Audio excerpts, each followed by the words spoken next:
North Carolina lawmakers in Raleigh are set to meet Monday as part of a Senate committee meeting to discuss redrawing the state's U.S. House district map, making our state one of many in a mid-decade redistricting battle. WXII 12's Joshua Davis is in studio tonight, where he spoke to a nonprofit and political professor ahead of the vote and which districts are affected. Joshua.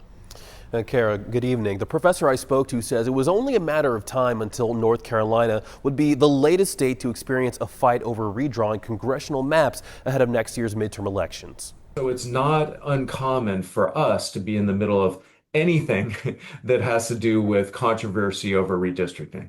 Professor Martin Kifer says in a purple state like North Carolina, fights over redistricting are nothing new. Talking about the U.S. House districts, North Carolina has been in the middle of these controversies for decades. And we've seen over the course of just the last few years, many different maps that have been passed and adopted, been taken to court. The North Carolina General Assembly is set to vote on a redrawn congressional district map sometime this week. The most noticeable change, District 1 gaining Republican-leaning counties like Hyde, Dare, and Pamlico, while Pitt, Lenoir, and Greene counties move to District 3. Representative Don Davis is one lawmaker who'd be affected by this new map. NC Senate Leader Phil Berger said, in part, quote, "We are doing everything we can to protect President Trump's agenda, which means safeguarding Republican control of Congress," end quote.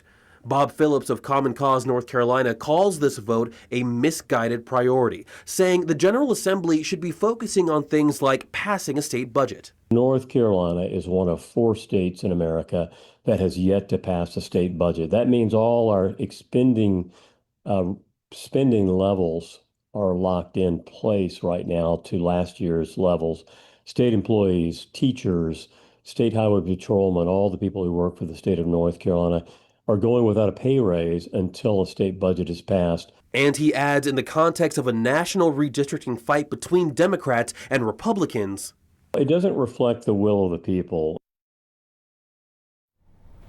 Professor Kifer says it's possible that the fight over this congressional map ends up in the state's courts. But despite that precedent already being there, it's not a guarantee that things will be resolved quickly. In studio, I'm Joshua Davis for WXII 12 News. Joshua, thank you. According to the General Assembly's website, the Senate is expected to vote on the map Monday morning. Of course, we will keep you updated on this developing story here on air and online.